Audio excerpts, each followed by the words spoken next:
ජපානයේ සීත ඍතුව ඉවර වෙලා වසන්ත කාලය උදා වෙලා. හැමතැනම හරිම ලස්සනට මල් පිපිලා. මේ ලස්සන මල් වගේම හැමෝගම ජීවිත ලස්සනට හැඩවෙන්න ඕනි. පාට වෙන්න ඕනි. හැමෝටම වසන්තය ඉක්මනින්ම උදා වෙන්න ඕනි.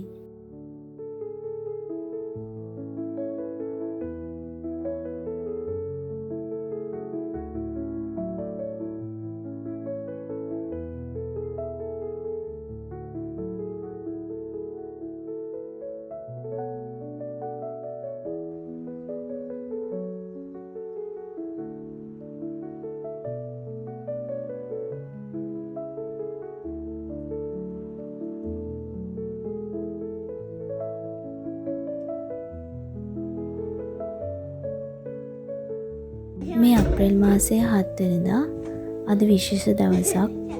මොකද පුතාවද ජපානයේ පළමු ශ්‍රේණියට ඇතුළත් කරන දවස. ඉතින් හැම දෙමාපියන්ගේම ආසාව තමන්ගේ දරුවෝ තමන්ට වඩා හොඳ තැනක ඉන්නවා දකින්න එකනේ. ඉතින් අපිත් එහෙමයි. ඒ වෙනුවෙන් තමයි අපි හැමදේම කරන්නේ. බබා ඕපනින් සෙරමනි එකට ඇන්දේ මේ කිට් එක. ඉතින් මේ විදිහට තමයි මෙයාලගේ ඕපනින් සෙරමනි එකට අඳින්න ඕනේ. මම මෙයාලගේ කින්ඩර්ගාඩන් එකේ ටීචර්ගෙන් ඇහුවට පස්සේ තමයි යාගේ ෆෝමල් එක අඳින්න ඕනේ කියලා. ඉතින් හැම බබෙක්ම හරිම ලස්සනට ඇවිල්ලා හිටියා.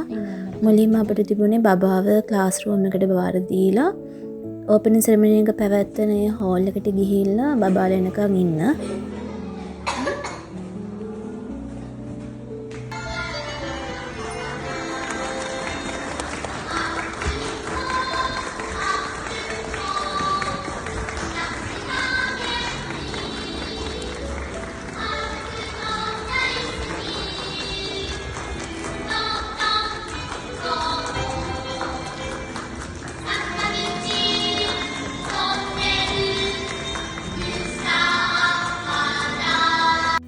මෙන්න මේ විදිහට තමයි බබාලා ටික ඇතුළට ආවේ.